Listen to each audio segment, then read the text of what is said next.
Bonjour à tous, bienvenue dans cette nouvelle vidéo. Aujourd'hui, je vous propose de discuter ensemble de l'investissement locatif dans les garages.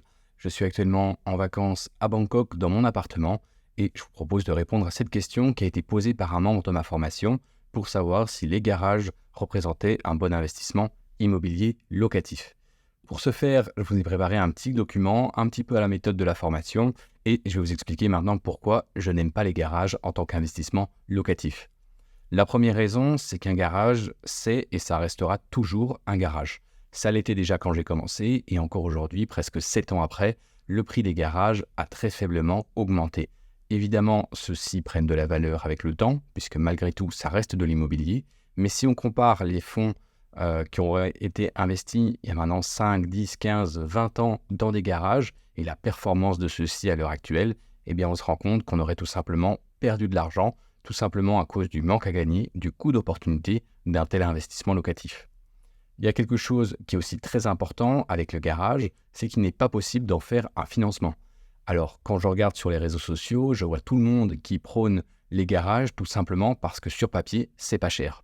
Alors oui, effectivement, si vous regardez le prix d'achat du bien immobilier en lui-même, du garage, que ce soit un endroit de stationnement, un box garage ou peut-être même une batterie de garage, le prix va être très faible, va être très attractif et lorsqu'on commence dans l'immobilier, c'est bien souvent la seule chose qu'on peut se permettre, si vous êtes comme moi, vous démarrez lorsque vous êtes jeune.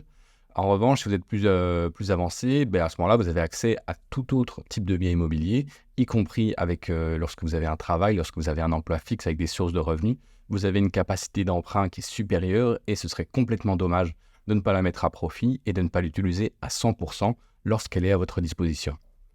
Puisqu'il n'est pas possible de faire de financement pour un garage, il vous est également pas possible d'utiliser l'effet de levier. Ce qui veut dire que puisque vous n'avez pas accès à faire un emprunt immobilier, vous n'aurez pas ce bénéfice du gain d'équité qui va s'additionner en plus du gain du cash flow, puisque vous aurez apporté 100% du prix d'achat du bien immobilier ainsi que 100% des frais autour de ceci. Donc il peut s'agir des frais d'enregistrement, des frais d'acte et la TVA, ce genre de choses, ainsi que tous les honoraires qui devraient être compris.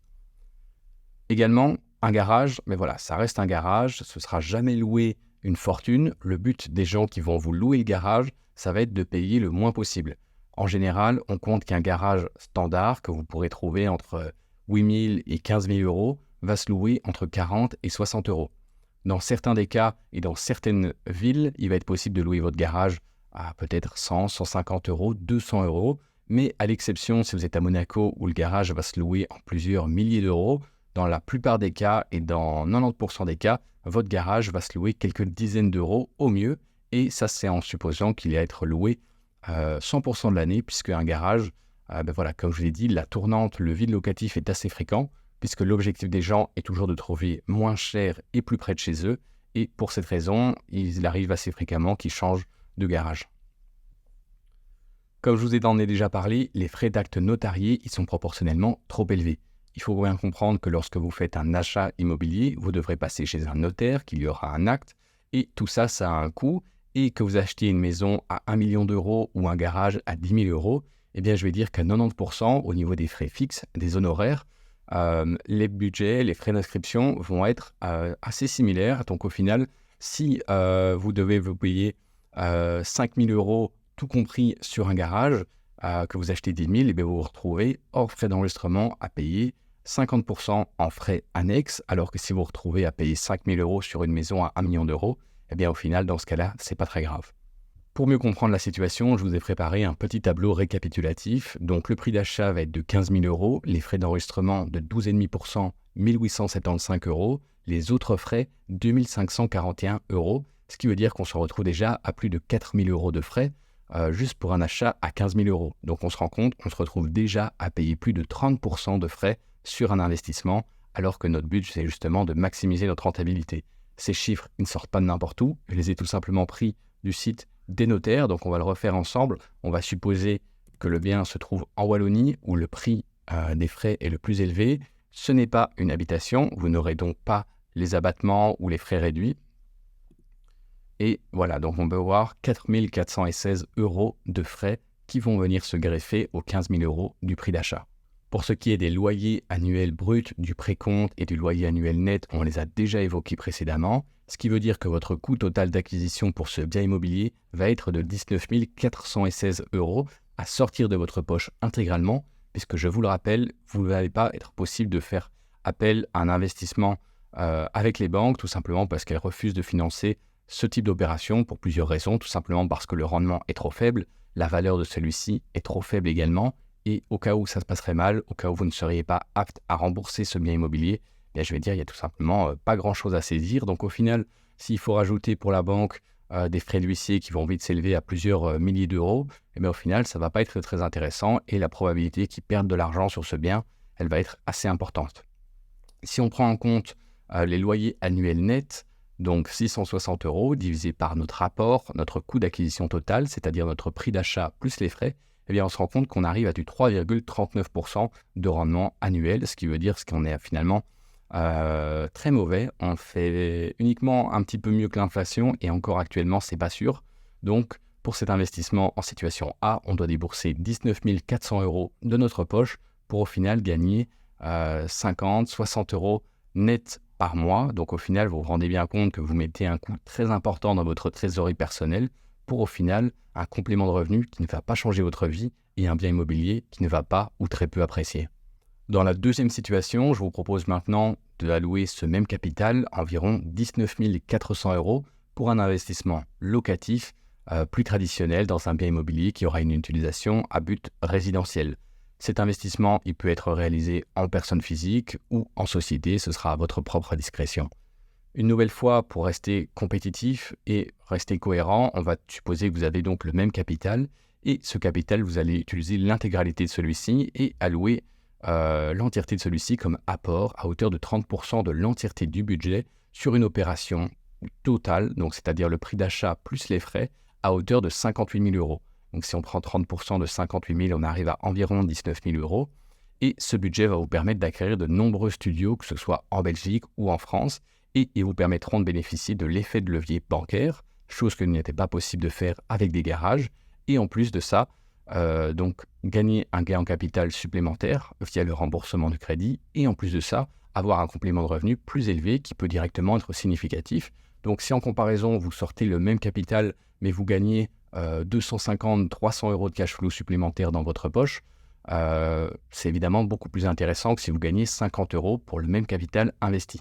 En plus de ça, puisque vous remboursez chaque mois des crédits à la banque, eh bien celui-ci, il y aura une partie qui va être pour les intérêts, ça c'est ce que la banque va gagner, mais il y aura toute une partie aussi qui s'appelle l'équité, qui vous appartient et que vous allez pouvoir récupérer, soit au moment de la vente du bien immobilier, ou si vous allez jusqu'à la fin, en ce moment-là, le bien immobilier vous appartiendra à 100% et vous en aurez la pleine jouissance.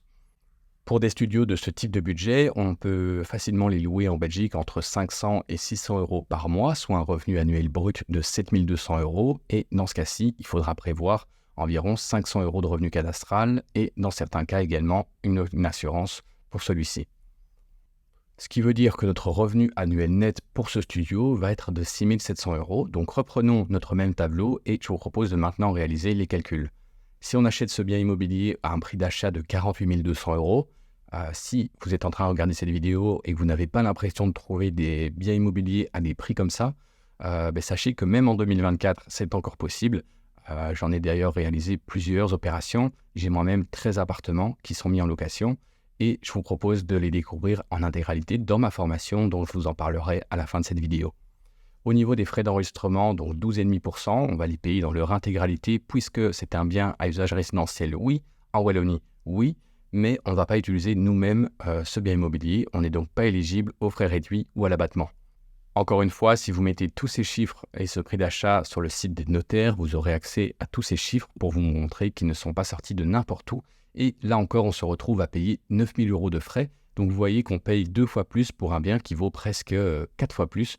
Donc la rentabilité, évidemment, elle va être beaucoup plus importante. Au niveau des loyers annuels bruts, comme on l'a vu, on va être sur 7 200 € pour un bien immobilier qui va être loué à 600 € par mois. Au niveau du précompte, on va être sur 500 € par mois. Des loyers annuels nets, c'est-à-dire les loyers annuels bruts moins les charges, dans ce cas-ci uniquement le précompte, 500 €. Et vous allez également avoir 30% d'apport, c'est-à-dire votre trésorerie que vous allez apporter sur l'entièreté de ce budget. Au niveau du retour sur investissement du cash flow uniquement, c'est-à-dire qu'on va cette fois-ci avoir les 6 700 € qui vont être, on va rembourser notre part de crédit. Donc si on fait la simulation pour un bien à 48 200 €, donc si on décide d'emprunter 38 560 €, ce qui représente 80% du prix d'achat de notre studio sur 20 ans à 3% annuel, notre remboursement mensuel sera de 213 000 €, ce qui veut dire qu'on va être resté à la fin de l'année avec un revenu complémentaire de 4 644 € qui vous sera libre de profiter et de mettre dans votre poche. En plus de tout ça, puisqu'on en a déjà parlé, en plus dans ces 213 €, vous allez rembourser le principal ainsi que l'intérêt. Le principal vous appartient, et bien que celui-ci soit dégressif, si on considère 20 ans, si on le met de manière linéaire, on va supposer ça à hauteur de 1 542 € par an. Ce qui veut dire que votre revenu, votre retour sur investissement total va être de 6 186 €, c'est-à-dire 32,31%, c'est-à-dire votre revenu total, c'est-à-dire votre cash flow, plus votre principal remboursé à la banque, l'entièreté divisé par votre apport, cette fois-ci les 19 000 €. Directement, on se rend bien compte que notre argent travaille à un taux d'intérêt bien plus élevé et qu'il est évidemment primordial de choisir l'investissement dans un bien immobilier résidentiel plutôt que d'acheter un garage. Si aujourd'hui, on voit énormément de personnes faire la promotion d'un investissement locatif dans un garage, c'est pour plusieurs raisons. La première, c'est qu'ils ne sont pas au courant de cette méthode. La deuxième, c'est qu'ils n'ont tout simplement pas la capacité ou les connaissances pour le faire. Pour compléter cette vidéo, je tiens également à apporter quelques petites précisions sous forme de notes. Alors, évidemment, tous les chiffres que je vous ai présentés sont hors inflation, mais si on se base uniquement sur 2% annuels qui sont les prévisions et l'objectif de la BCE en tout temps, eh bien, on va se rendre compte évidemment que 2% sur 48 000 € sont évidemment plus intéressants que 2% sur 15 000 €. C'est à votre avantage. Aussi, la possibilité de plus-value, elle va être au final assez faible sur un garage, tandis que sur un studio, qui va être un bien résidentiel sur lequel vous allez pouvoir y apporter des améliorations et pour lequel il y a toujours de la demande, va également être plus facile.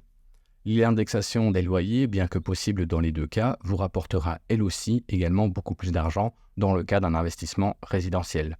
Pour continuer, il va de soi que lorsque vous investissez dans ce type de bien, vous créez un patrimoine beaucoup plus significatif et important que si vous achetez uniquement quelques garages par-ci par-là. Et lorsque vous souhaitez grossir, eh bien, avoir investi dans un garage risquerait de vous bloquer puisque ça va vous coûter d'un coût d'opportunité assez important. Et en plus de ça, votre capital va être bloqué à un taux qui va être au final très bas comme on l'a vu jusque-là. La bonne nouvelle, c'est également que cet investissement locatif va vous permettre de dégager un revenu beaucoup plus confortable, ce qui va vous permettre d'en profiter beaucoup plus facilement. C'est tout pour cette vidéo, j'espère que vous comprenez maintenant mon point de vue pour lequel je ne souhaite pas investir dans les garages, tout simplement pour des raisons, je vais dire de bon sens, ça me coûterait beaucoup plus cher et ça me ferait perdre beaucoup d'argent sur le long terme. Si ce type d'opération vous intéresse et si vous souhaitez découvrir toutes mes opérations ainsi qu'apprendre les opérations de marchand de biens, c'est-à-dire l'achat-revente ainsi que l'investissement locatif, eh bien j'ai une formation, je vous mettrai le lien dans la description de la vidéo de celle-ci, sur laquelle vous pourrez accéder, donc c'est-à-dire apprendre l'entièreté du métier de marchand de biens ainsi que d'investisseur immobilier. Cette formation vous donne également accès à toutes les études de cas de mes propres opérations avec la prospection, le processus d'acquisition, de rénovation et de revente dans le cas d'une opération de marchand de biens, mais également la prospection, l'analyse et la mise en location lors d'un investissement locatif. J'espère que cette vidéo vous aura plu. Posez-moi toutes vos questions dans les commentaires, je répondrai à chacun d'entre eux. Et moi je vous dis à très bientôt dans une nouvelle vidéo. Salut!